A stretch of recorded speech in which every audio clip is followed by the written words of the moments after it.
When it comes to prepping and preparedness, there are two topics I want to talk about in this video. One is super important, and the other is utterly meaningless in an emergency. I love the chase and the hunt, and I set the pace when I'm running. I always take what I want, and I always give it 100. Don't need a bank, no, I'm funded. Play the game like it's nothing. I'm always thankful for something. Don't take for granted, stay humble. Now waiting, better believe in your mind, cause it's everything. You can mold, shape, find almost anything. Alright, so let's get going. In this video I said I was going to talk about two different topics, and let's just get the unimportant one out of the way first.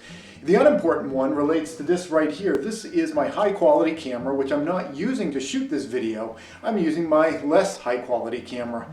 Oftentimes on videos that I make, I'll get a lot of critiques about the quality of the audio. Right now, this is not the highest quality audio. This camera here, it's got a nice lavalier mic on it. It's got beautiful lenses that you can swap off of it. I've got a bunch of extra lenses here. This is a beautiful 50mm lens that I used to love working with. This is my professional equipment, and sometimes I do use it on this channel, but it doesn't really matter at all. In an emergency situation, it doesn't matter how clean the picture is, and it doesn't matter how high fidelity the audio is. It's the information that you should be coming to prepping channels for. If you're coming here for the highest quality imagery and the highest quality audio, and this, like right now, how there's a little bit of echo in here, if this is intolerable to you and you're preparing for like societal collapse, like how are you going to deal with that if a little bit of like background echoey audio is something that like just stands your hair on edge? I know I'm not talking to all of you guys,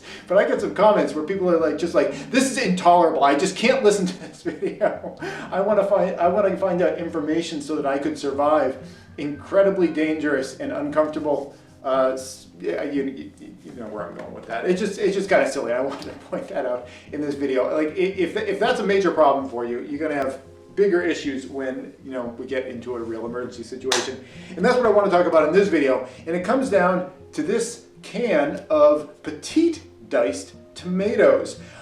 I grabbed this out of my pantry just the other day, and I noticed right off the bat, it's got a pretty big ding. I'm going to get rid of the label so you can see it a little bit better. It's got a pretty big ding right here on the bottom, right there, and there's another pretty big ding right over here.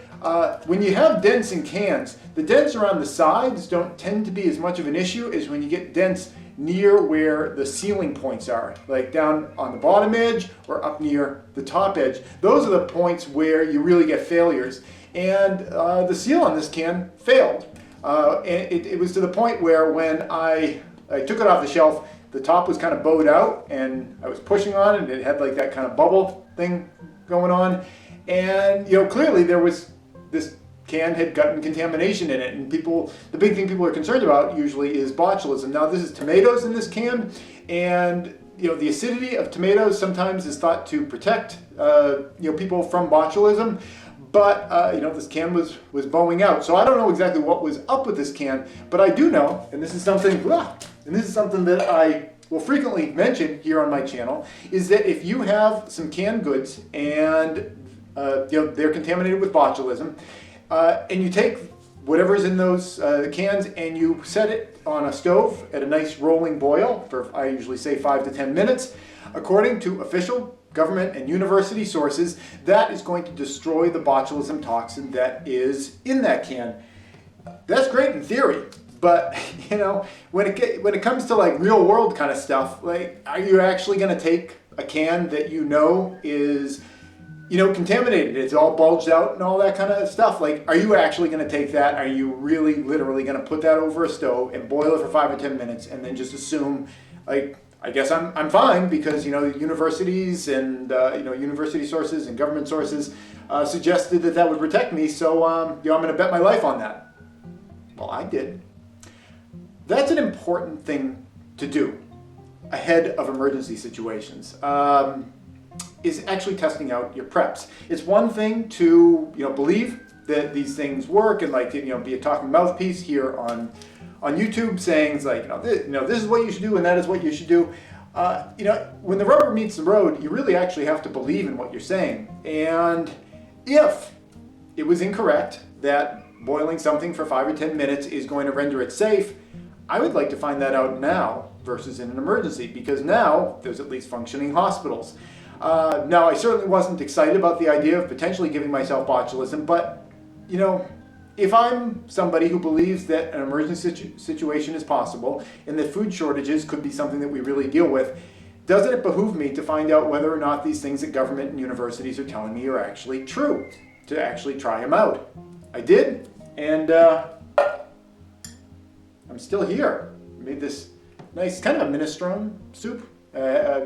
Did a bunch of beans in a pressure cooker and did a can of tomatoes, and there's a can of canned corn in here.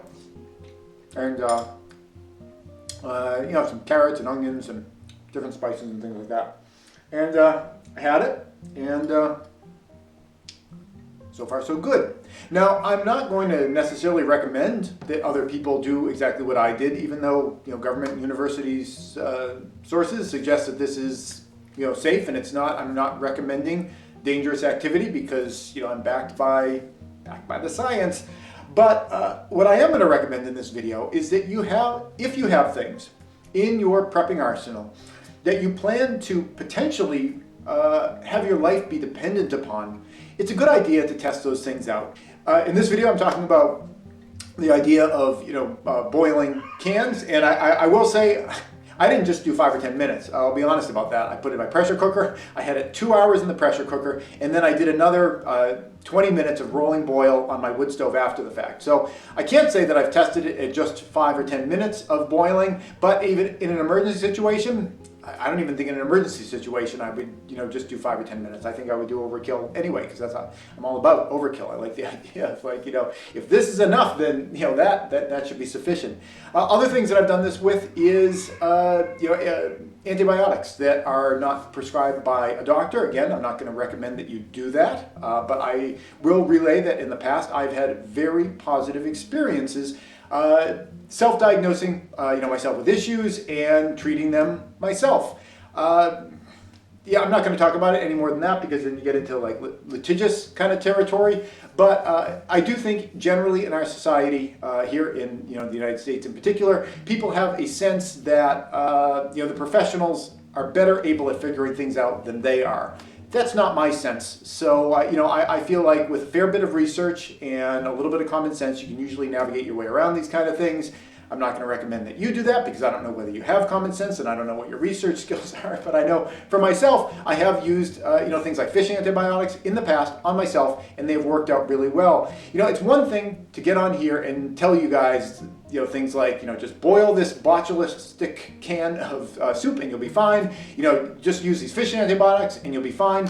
It's important, though, to actually test these types of things out and other types of things out if you believe in the future you may be in a situation, an emergency situation, where your life is going to depend on those things. Because testing things out now, while we still have a functioning safety net, is going to be a lot safer than testing things out when, in the future, if there's a really large-scale emergency situation, you don't have that safety net. What are some other things that you might have tested out in your life? I would love to hear some of your experiences, because there are things that kind of float around here in the prepper sphere.